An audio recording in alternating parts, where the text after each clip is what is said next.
जय श्री राम। आप सभी को होलिका दहन की आप सभी को ढेर सारी शुभकामनाएं। आज मैं होलिका दहन की बहुत ही सुंदर प्रचलित कथा और वैज्ञानिक तर्क भी सुना रही हूँ। सबसे पहले हम जानेंगे कब और कैसे मनाई जाती है होलिका। हिंदू पंचांग के एक वर्ष फागुन मास के शुक्ल पक्ष की पूर्णिमा तिथि पर प्रदोष काल में होलिका दहन का आयोजन किया जाता है। यह आयोजन गांव या मोहल्ले के किसी खुली जगह पर किया जाता है। खास लकड़ियों से तैयार की गई चिता पर गोबर से बने होलिका और भक्त प्रहलाद को स्थापित किया जाता है, जिसे कुलारी या बड़कुल्ला के नाम से जाना जाता है।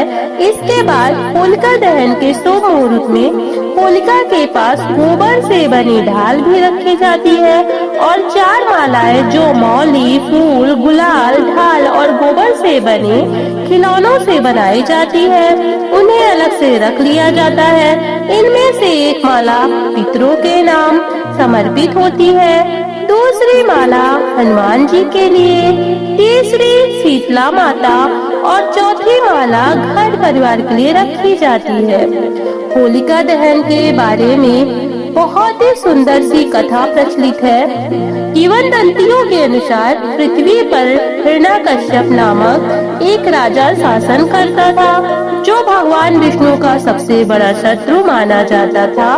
उसने अपने राज्य में सभी को यह आदेश दिया था कि कोई भी ईश्वर की पूजा नहीं करेगा, लेकिन उसका पुत्र प्रहलाद भगवान विष्णु का परम भक्त था।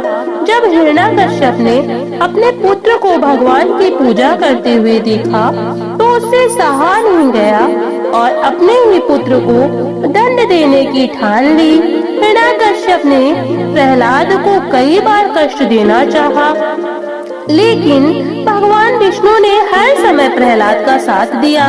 अंत में अत्याचारी राजा ने अपनी बहन होलिका से मदद मांगी।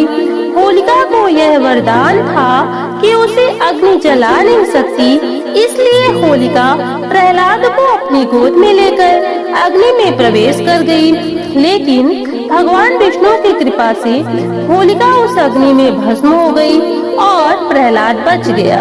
तब से होलिका दहन पर्व को बुराई पर अच्छाई की जीत के रूप में मनाया जाता है। लेकिन होलिका दहन मनाने का एक वैज्ञानिक कारण भी है। होली बसंत के मौसम में खेली जाती है, जो सर्दी के अंत और ग्रीष्म ऋतु के बीच की अवधि होती है। ऐसे में पुराने समय में सर्दियों के दौरान लोग नियमित रूप से स्नान नहीं करते थे, जिसके कारण त्वचा रोग का खतरा बढ़ जाता था।